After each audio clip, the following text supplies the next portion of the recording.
오늘도 35도 안팎의 무더위가 이어졌습니다. 제14호 태풍 야기는 중국 쪽으로 이동해 무더위는 당분간 계속될 것으로 보입니다. 익산시가 악취 문제를 해결하기 위해 대책을 내놓았지만 장기간 이어지는 폭염 앞에 효과를 내지 못하고 있습니다. 전주에서 농협과 생산자 단체가 운영하는 로컬푸드 매장이 13곳에 이르고 있습니다. 전주시가 운영하는 전주푸드의 타당성 문제가 지적되고 있습니다. 대학 교수들이 효과적인 교수법을 연구하기 위해 방학 중에도 교수들끼리 모여 강의를 하고 있습니다. 안녕하십니까. JTBC 8시 뉴스입니다. 오늘 일부 지역엔 한때 소나기가 내렸지만 무더위는 이어지면서 물놀이장은 피서객들로 북적였습니다. 더위를 식혀줄 것으로 기대했던 태풍이 잇따라 한반도를 비껴가면서 당분간 폭염은 계속되겠습니다. 주혜인 기자입니다. 물놀이장이 더위를 피하러 온 사람들로 북적입니다. 친구들과 함께 물장난도 치고 미끄럼틀을 타고 내려와 물속으로 풍덩 뛰어들다 보니 더위는 물놀이를 위한 즐거운 조건일 뿐입니다. 미끄럼틀 타는 게 제일 재밌어요. 오늘 뜨거운데 왔는데 물놀이하고 사촌 형하고 재밌게 노니까 더위가 잊혀졌어요.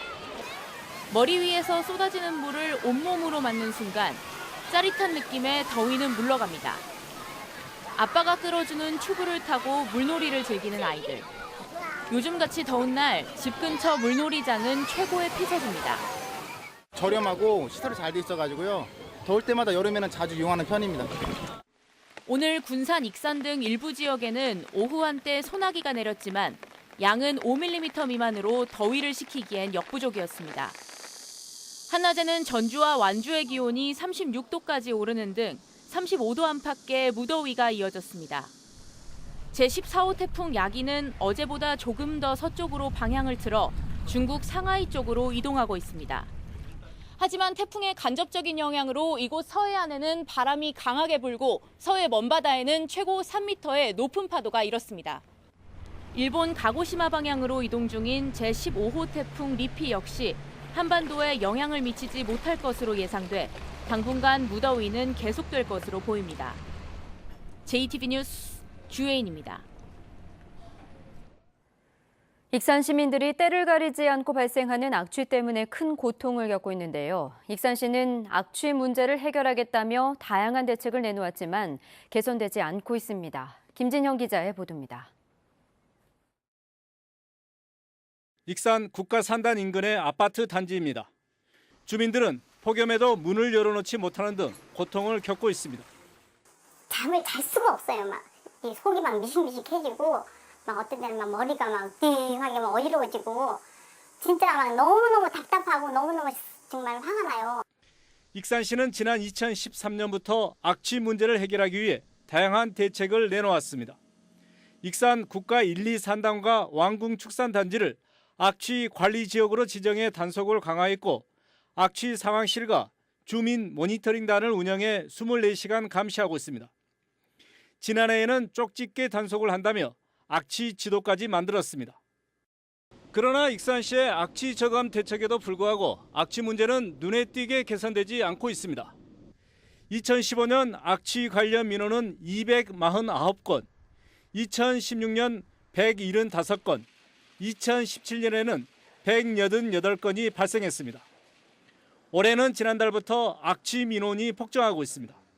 7월 달만 해도 막 이틀에 30건씩 2개만 접어서 60건이잖아요. 그렇죠. 그러면 작년도 기준으로 비했을 때는 엄청 초과하는 게 돼버리는 거죠. 익산시는 대표적인 악취 유발 시설이 몰려있는 산업단지와 축산단지 등이 도시에 인접해 있는 등 구조적 한계에 어려움을 겪고 있다는 설명입니다. 근본적인 문제들이 타시에 비해서는 익산에 있었다 그렇게 생각을 합니다. 도시계획 문제라든지 그런 문제들이 있었다고 보고요. 익산시가 악취를 잡겠다며 여러 가지 대책을 내놓았지만 계속된 폭염 앞에 효과를 내지 못하면서 주민들의 고통만 커지고 있습니다. JTBC 뉴스 김진영입니다. 전주시가 전주형 로컬푸드인 전주푸드 직매장을 운영하고 있는데요. 전주에는 농협과 생산자 단체가 운영하는 로컬푸드 직매장이 10곳이 넘습니다. 이런 경쟁 속에서 전주시가 직매장을 계속 운영하는 것이 타당하냐는 지적이 나오고 있습니다. 보도에 오정현 기자입니다. 지난달 전주농협이 인우동에 문을 연 로컬푸드 직매장입니다. 부근 주택가 소비자들에게 좋은 반응을 얻고 있습니다. 저렴하게 공급해 주니까 굉장히 저희 소비들한테는 덕을 본 것이죠. 전주에 이 같은 농산물 직매장은 13곳이나 됩니다. 2016년 전주푸드 직매장 2곳에 이어 4곳이 더 개장했고 올 하반기에는 진안군까지 호성동에 직매장을 엽니다. 같은 전주 농민이 생산자로 참여하는 전주농협도 로컬푸드 직매장을 4곳이나 운영하고 있습니다. 경쟁은 계속 치열해져 전주푸드의 설 자리는 더 좁아지고 있습니다. 전주농협에서 매장이 4군데나 있고 동부대로에 지금 진안 쪽에서 농협에서 또 로컬푸드를 개설하고 있습니다. 결국 이건 전주푸드에 대한 위험 요인이 되고 있는데 월 매출도 전주푸드 송천점이 뒤늦게 개점한 전주농협 평화동점보다 훨씬 적습니다. 전주푸드 매장 2곳은 전주종합경기장과 송천동에 있어 접근성이 떨어지지만 전주시는 대책을 내놓지 못하고 있습니다. 초기 자본이 많이 드는 사업이기 때문에 현재 전주푸드가 활성화가 된다 하면은 이 부분도 분명한 매장도 확장이 필요하다고 봅니다. 근본적으로 농협이나 생산자 단체도 아닌 전주시가 농산물 직매장을 운영하는 데 따른 타당성도 뚜렷하지 않습니다. 전주푸드 직매장의 역할과 기능에 대한 재검토가 요구되고 있습니다. JTB 뉴스 오정현입니다. 대학 교수들이 학생을 잘 가르치는 방법을 찾기 위해 방학 중에도 공부를 하고 있습니다. 교수가 교수에게 강의를 하고 서로의 장단점을 조언해주며 더 나은 교수법을 찾아가고 있습니다. 조창현 기자의 보도입니다. 방학 중인 대학 강의실에서 열띤 수업이 이루어지고 있습니다. 가르치는 사람도 배우는 사람도 모두 교수들. 이제 막 임용된 신규 교수부터 20년차 교수까지 연령대도 다양합니다. 교수들은 각자 전공 분야를 10분 동안 강의하고 교수법에 대해 열띤 토론을 벌입니다. 학생이 아닌 선후배 교수들 앞에서 수업을 하다 보니 긴장감이 더합니다. 같은 동료들한테 평가를 받는다고 생각을 하니까 그런 면에 있어서 많이 부담은 되었습니다. 올해 임용된 신규 교수는 선배들의 격려와 충고가 큰 힘이 됩니다. 앞으로 남은 교수 생활을 어떻게 해야 할지 스스로 생각해 볼 수 있는 시간이 됐습니다. 생각만큼은 쉽지 않다는 걸 좀 느꼈습니다. 여러 가지 이유로. 그래서 그거를 좀 메우는데 선배 교수님들한테 많은 것을 배우고.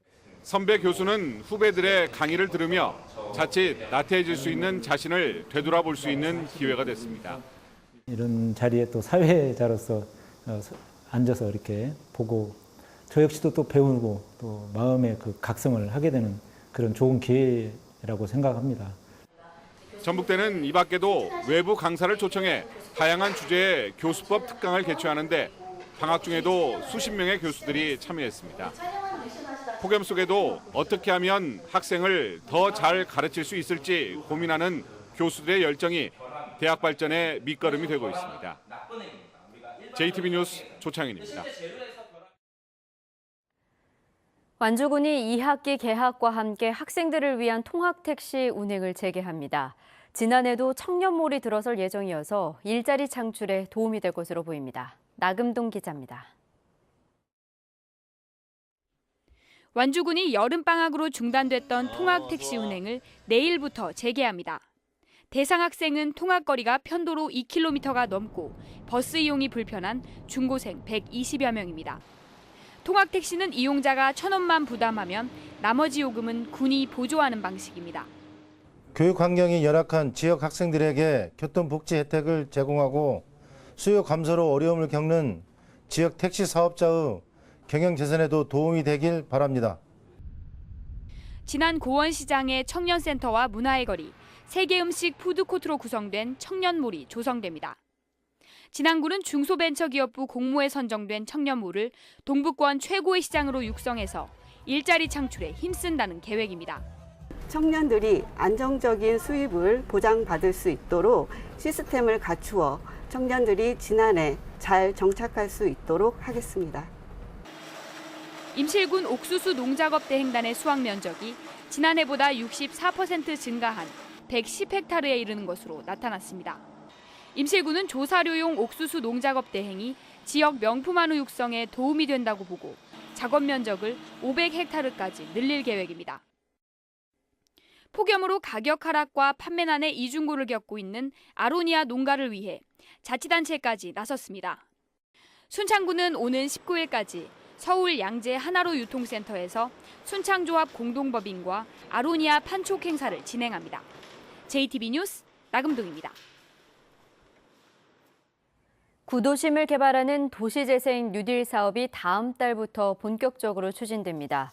전라북도는 다음 달부터 군산시 삼북동과 금암동, 익산시 중앙동, 정읍시 시기동 등 4곳에서 구도심 개발을 위한 부지 매입과 설계 등 도시재생 뉴딜 사업이 본격적으로 시작된다고 밝혔습니다. 이 4곳에는 2022년까지 국가 예산 488억 원 등 모두 813억 원이 투입됩니다. 지난해 말 이들 지역과 함께 도시재생 뉴딜 사업 대상지로 선정된 전주시 서학동과 완주군 봉동읍의 사업은 올해 말부터 추진됩니다. 태양광 발전 시설에 의한 산림 훼손을 막기 위해 태양광 발전 시설에 대한 규제가 대폭 강화됩니다. 전라북도에 따르면 태양광 발전 시설 철거 뒤 산지 원상 복구와 대체 산림 자원 조성비 부과 등의 내용을 담은 산지관리법 시행령 개정안이 입법 예고 등의 절차를 거쳐 올해 안에 시행됩니다.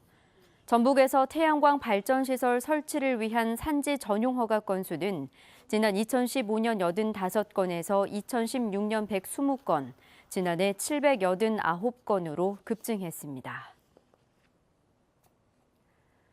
전북의 자치단체 대부분이 중증 장애인 생산품 의무 구매 비율을 지키지 않고 있는 것으로 나타났습니다.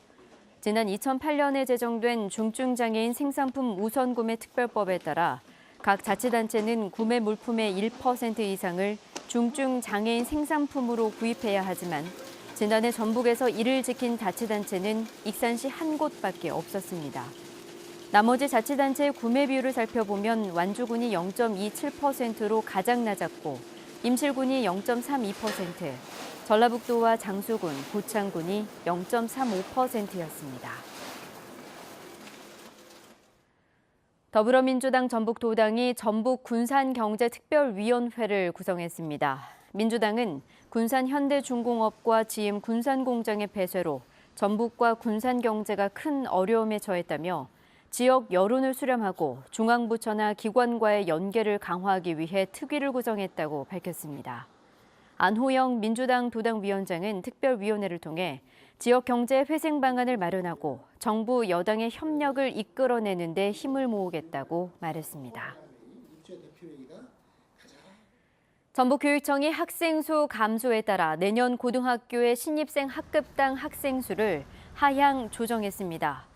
전북교육청은 전주 지역 평준화 일반고의 학급당 학생 수는 현재 30명에서 2명이 감소한 28명으로 익산과 군산 지역은 1명 줄어든 29명으로 배정한다고 밝혔습니다. 또 비평준화 일반고에는 25명에서 2명 감소한 22명이 배정됐습니다. 전북교육청은 고등학교 입학생 수가 매년 줄어드는 상황에서 학급수 감축보다는 학급당 학생 수를 줄여 교육 여건을 개선해 나가겠다고 밝혔습니다. 오늘 새벽 0시 20분쯤 전주시 금암동의 한 아파트 5층에서 불이 났습니다. 이 불로 54살 박모 씨가 연기를 마셔 병원으로 옮겨졌고 내부 40제곱미터와 가재도구 등이 타 소방서 추산 1,800만 원의 재산 피해가 났습니다. 소방당국은 거실에서 불이 시작된 것으로 보고 정확한 화재 원인을 조사하고 있습니다. 오늘도 낮 기온이 36도까지 올라가는 폭염 속에 익산에 3.5mm, 군산 새만금에는 1.5mm의 소나기가 내렸습니다. 밤사이 일부 지역엔 빗방울이 떨어지겠습니다. 내일도 무더위가 이어집니다. 한낮 기온은 전주와 익산이 36도 등 33도에서 36도로 오늘과 비슷하겠습니다. 전주기상지청은 당분간 낮 기온이 35도를 웃도는 무더위가 이어질 것으로 보고 건강관리에 주의를 당부했습니다.